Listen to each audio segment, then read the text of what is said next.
Doctor আল্লামা ইকবাল বলেছেন, তুমি এমন মুসলমান হয়ে যাও যে তোমাকে দেখলে সারা পৃথিবীর ইহুদি খ্রিস্টান যেন এই কথা বলে, দেখ লো মুসলিম আ রাহা হ্যায়, দেখো মুসলমান আসছে।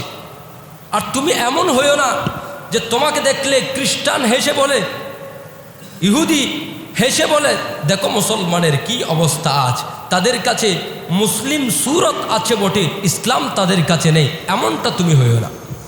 আজকে আমাদের পৃথিবীতে মুসলমানদের অবস্থা এমন হয়ে গেছে যে আমরা মুসলিমরা আমাদের সুরতান সিরতান বিশাল পার্থক্য হয়ে গেছে। সুরতে আমরা মুসলিম, কিন্তু সিরত আমাদের এভাবে গঠিত হয়নি। আমরা মুসলমানরা কোন জায়গায় কাকে পুরস্কৃত করব এটাও ভুলে গেছি।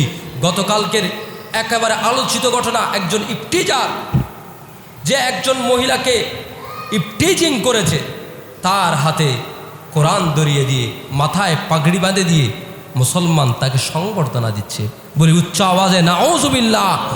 যার বিরুদ্ধে অভিযোগ এসেছে, অভিযোগ প্রমাণিত না হতে পারে, ধরে নিলাম অভিযোগটা প্রমাণিত হয়নি, সে অভিযোগ প্রমাণিত হয়নি। অভিযোগ প্রমাণিত না হলেও ইসলাম অভিযুক্ত ব্যক্তির বিরুদ্ধে এমন অবস্থান নেয়, তাকে সম্মান করার, তার হাতে কোরআন তুলে দেওয়ার এমন কোনো ঘটনা ইসলাম সমর্থন করতে পারে। কিন্তু আজকে তারা এমন করেছে, তাদের নিজেদের পরিচয় দিচ্ছে তৌহিদি জনতা। অত্যন্ত লজ্জার পরিচয়। মুসলিম এটা করতে পারে না রমাদানুল মুবারকের মাসে। আপনাদের আমি জানাই, ইমানি দায়িত্ব থেকে ইসলাম কতটা সুরক্ষিত ছিল সাহাবায়ে কেরাম, তাবিঈন, তবে তাবিঈন, আইম্মায়ে কেরামের কাছে।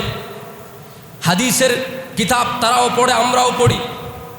হাদিসে মুত্তাহিমুল কিজিব, রাবি বর্ণনাকারী, হাদিস বর্ণনাকারী, যে আমি আপনাদের কাছে বললাম আব্দুল্লাহ ইবনে মাসউদ এই হাদিস রেওয়ায়েত করেছে। এভাবে সিলসিলাতুর রাওয়ায়াত, সিলসিলাতুর রুয়াত, রাবিদের একটা বর্ণনা, এটা একটা সূত্র থাকে, ওনার থেকে কে বর্ণনা করেছেন, তার থেকে কে বর্ণনা করেছেন।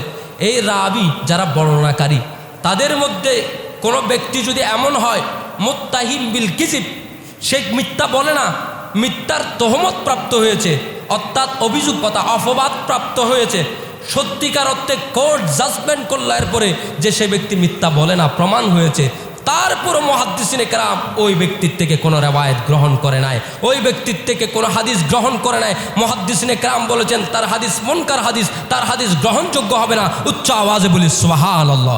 এটাই ইসলাম।